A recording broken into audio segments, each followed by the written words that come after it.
அப்படியே நடந்து வந்து இந்த ரயில் ரோட்டுக்கு வாரம். ட்ரெயின் வருதான்னு சொல்லி 2 பக்கமும் பார்த்து கிடக்கிறோம்.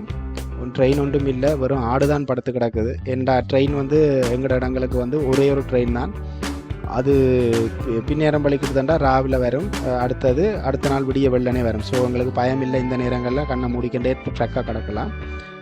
இந்த எங்களை ஏத்துறதுக்கு வந்துட்டாங்க. அப்போ நாங்கள் திரும்ப அதே வழியில் போகிறோம். இப்போ ஒரு நல்ல நேரம் என்னடா, இது ஒரு மழை சீசன் இல்லை, மழை சீசன் முடிஞ்சு இருக்கிற நேரங்கள்.